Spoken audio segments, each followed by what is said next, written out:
स्वामीनारायण हरे, स्वामीनारायण हरे। वचनामृत श्री लोया प्रकरण का 16वां, वासना का कुंठित और निर्मूल होना। संवत 1877 में मार्गशीर्ष कृष्णा चतुर्दशी 3 जनवरी 1821 को संध्या आरती होने के बाद श्रीजी महाराज श्री लोया ग्राम स्थित भक्त सुरा खाचर के राजभवन में पलंग पर विराजमान थे।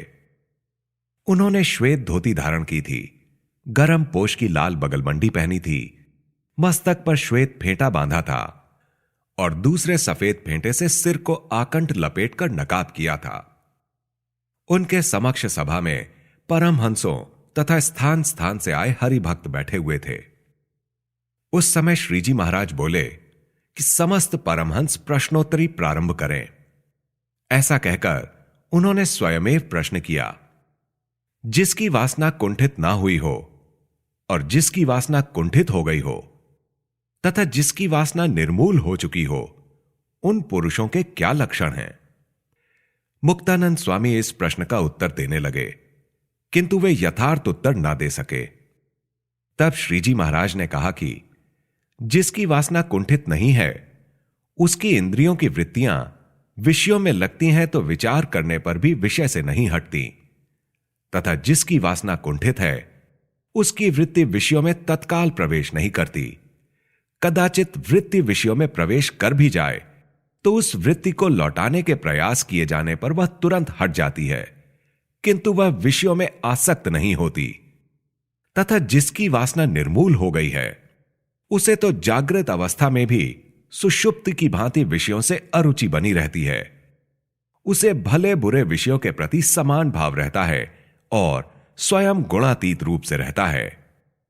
इसके पश्चात गोपालानंद स्वामी ने पूछा कि यद्यपि वासना कुंठित हो, परंतु वह जड़ से नहीं मिटती, इसका क्या कारण है?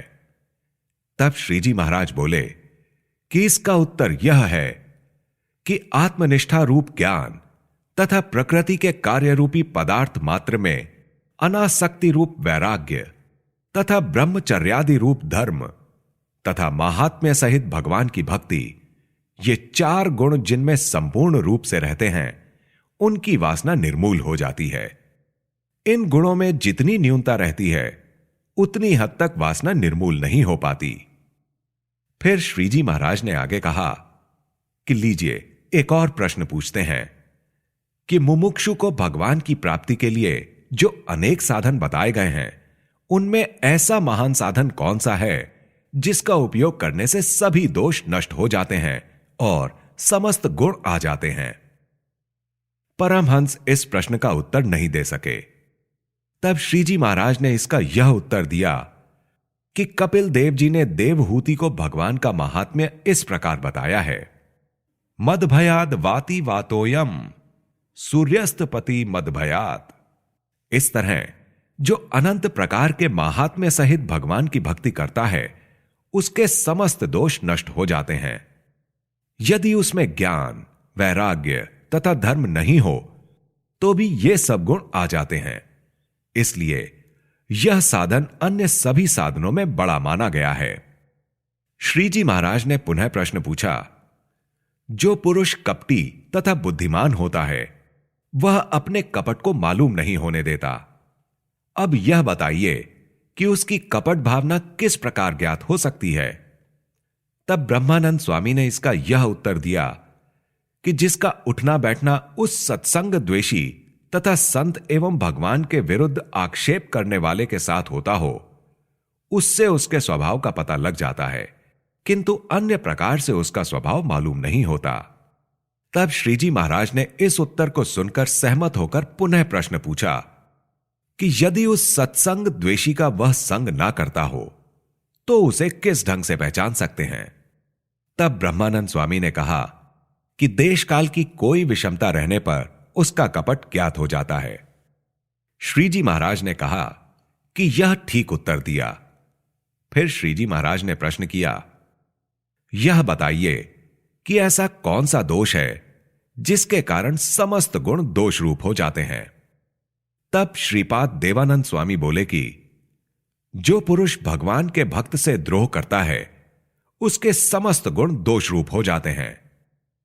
फिर श्रीजी महाराज बोले कि यह उत्तर भी सत्य है, परंतु हमने तो दूसरे ढंग से इस प्रश्न का यह उत्तर सोचा है कि कोई सर्वगुण संपन्न पुरुष हो और यदि वह भगवान को अलिंग समझता हो परंतु मूर्तिमान न मानता हो, तो यह एक बड़ा दोष है जिसके कारण उसके समस्त गुण दोष रूप हो जाते हैं। पुनः श्रीजी महाराज ने पूछा कि यह बताइए कि संत के प्रति असद्भाव किस कारण होता है। परमहंस इसका यथार्थ उत्तर ना दे सके। तब श्रीजी महाराज ने ही इसका उत्तर इस प्रकार दिया कि जो अहंकारी होता है उसे संत के प्रति असद्भाव हो जाता है। ऐसे अहंकारी का तो ऐसा स्वभाव होता है कि जो आदमी उसकी प्रशंसा करता है उसके 100 दोषों की भी उपेक्षा करके वह उसके एक गुण को भी अत्यधिक महत्व प्रदान करता है। परंतु जो पुरुष उसकी प्रशंसा नहीं करता, उसमें यदि 100 गुण भी क्यों ना हो, फिर भी वह उसको महत्व नहीं देता और उसके साधारण दोष को भी बड़ा दोष मान लेता है। इस प्रकार पहले तो वह मन एवं वचन द्वारा द्रोह करता है, तत्पश्चात देह द्वारा भी द्रोह करता है। अतः मान रूप बड़ा दोष है। और ऐसी बात नहीं है कि अहंकार की भावना भोले अबूझ में नहीं होती और बुद्धिमान में अधिक होती है। वस्तुतः बुद्धिमान की अपेक्षा भोले में मान की भावना अधिक होती है। फिर मुक्तानंद स्वामी ने श्रीजी महाराज से प्रश्न पूछा कि हे महाराज, ऐसा अहंकार किस प्रकार मिट सकता है। तब श्रीजी महाराज बोले कि जो भगवान का माहात्म्य अतिशय रूप से समझ लेता है उसमें मान की भावना नहीं रहती। देखिए, उद्धव जी कितने चतुर तथा नीति शास्त्र में कुशल थे। शारीरिक रूप से भी वे राजा जैसे लगते थे, फिर भी वे भगवान के महात्म्य को समझते थे।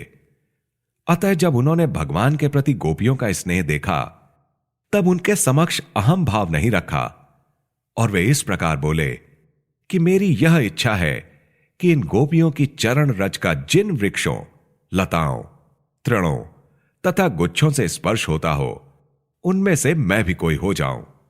और तुलसीदास ने कहा है कि तुलसी जाके मुखन से भूले निकसे राम, ताके पग की पहनियां मेरे तन की चाम। इस प्रकार जिस पुरुष के मुख से भगवान का नामोच्चार भूल से भी हो जाता है उसके लिए वे अपने शरीर की चमड़ी का जूता बनवाने के लिए भी उद्यत हो जाते हैं। तब जो भगवान का भक्त हो तथा जो भगवान का निरंतर नाम स्मरण एवं भजन कीर्तन वंदन कर रहा हो और भगवान का महात्म्य जानता हो, तो उनके सामने क्या मान रहेगा, कभी नहीं रहेगा। अतः महात्म्य को समझ लेने पर अहम भाव मिट जाता है, परंतु उसको हृदयस्थ किए बिना मान का मूलोच्छेद नहीं हो पाता। अतः अपने मान को मिटाने के लिए भगवान तथा संत का महात्म्य समझ लेना चाहिए। इति वचनामृतम।